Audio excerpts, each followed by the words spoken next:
Hello, everyone. My name is Krishna. I would like to present to you today about my long experience in humanitarian, as a humanitarian, let me put it this way. My experience as a humanitarian in many different countries in the world. Mainly today, I will be talking about communication in crisis, how was it there, and also the government funding program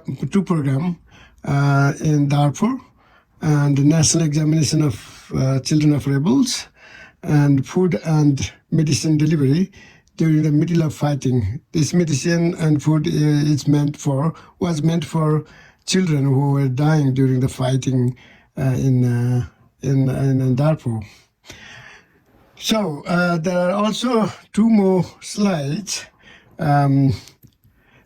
Child Club and Federation, and then also 100,000 Sudanese pound gift award, let me put it this way. Let's go to details about this communication during the crisis. Me and my team were in Kadugli office, where that covered North Kordofan, North Kordofan, and Abyei. 3 areas it covered, our office. And we were having a meeting that time, all the UN offices and UNICEF, plus Save the Children also came to have a meeting with our child protection colleague. And suddenly we started hearing bombardments and lots of bombs blasted, and then you could see the dust, you could see smoke, and it was like dark kind of thing. You can't see more because so many bombs were droppings, and the rockets were sending, those kind of things were happening. And suddenly in our office, one rocket landed. We all thought that we were about to kill, or the bunker was smaller than we all could fit in because we were too many people, and this bunker was only for the UNICEF people. Approximately that was the area. So although it was not easy, but we went in bunker, but then I couldn't really talk in bunker because there was no signal. So I had to speak outside bunker, meaning I just stood up on the gate, let's say, on the door where I could get the signal. So I was calling my boss, and I was calling to security chief, the UNDSS security chief, and then I was asking what to do, tell me now what to do. And then they were, luckily they were at a meeting, what they call UN city meeting. When you have a UN city meeting, all the UN representative, including UN coordinator and the security chief, and the UNDSS chief, and UNICEF chief, of course, there. So I could even hear their discussion. I was asking what to do. Give me the authority, I will call rebel.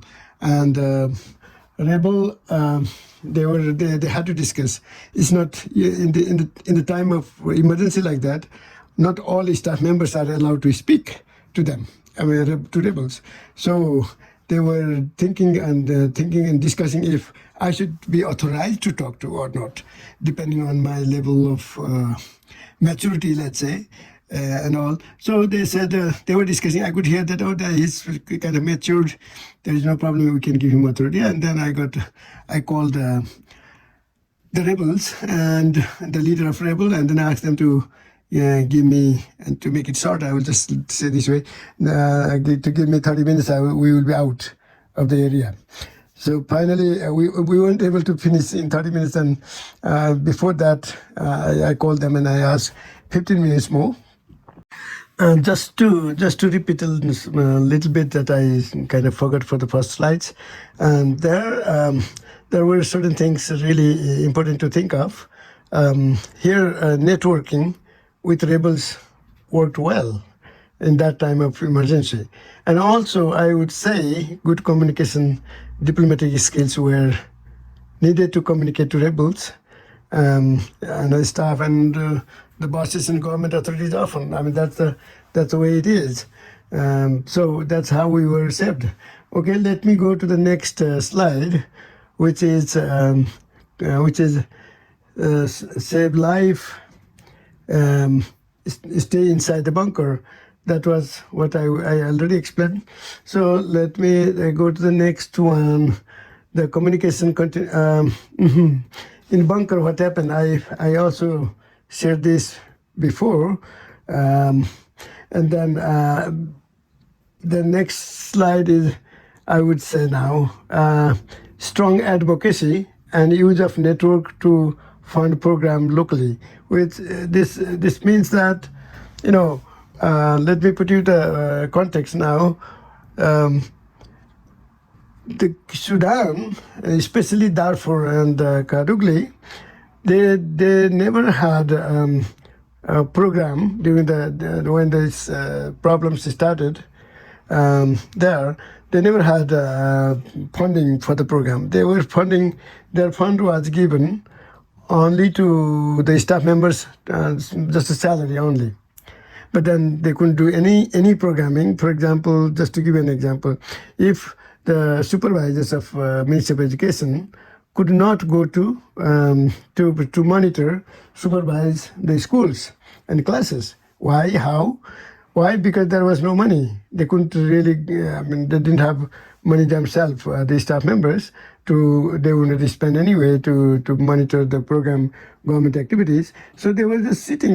They were sitting and doing. They must have done something, but not much, because they were using the telephone here and there to talk to the provinces. Within the province, the schools and the school headmaster and all this, but it was nothing. So in this case, what happened was I was trying, and one of the colleague was telling me, Krishna, this is a daydream. Don't do it. I said, let's try. It is about the examination, first time ever, national examination, first time ever for the children of rebel. That was, it was, the government would not like to go to have an exam for the children of rebel because they could not go to the rebels area, and the rebels would not send the children to the government area, government control area. So there was fighting going on often. And that's why it was a completely difficult situation. Then I contacted the Ministry of Education with the minister up to the minister level, and he to arrange this exam, this kind of exam for the rebel children as well. But what happened was they were simply saying, we can't go and we don't believe them, and they cannot come here. There was no way to have an examination at the national level for the children of rebels.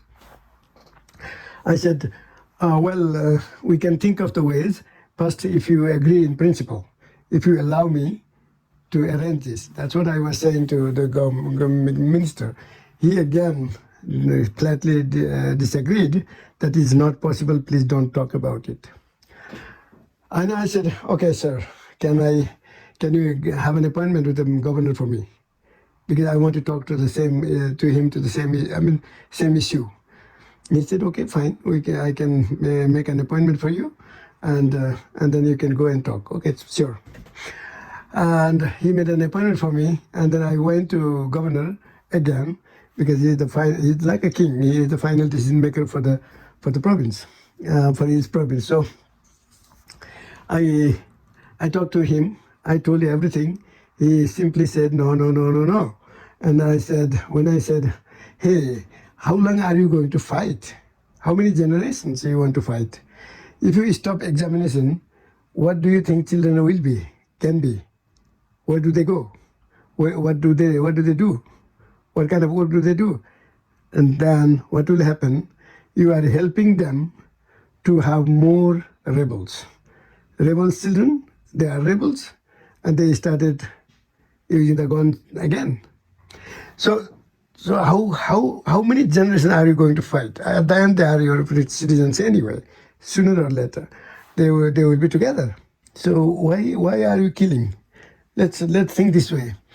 Let's allow the children to get the exam. In principle, if you agree, then I will find a way. And he said, okay, tell me the way first. I said, no, I can't. I need to think. But it's possible. There is a possible. There is a way. There is a way. You just simply think there is a way, and I will do that. If you agree, then we will discuss further.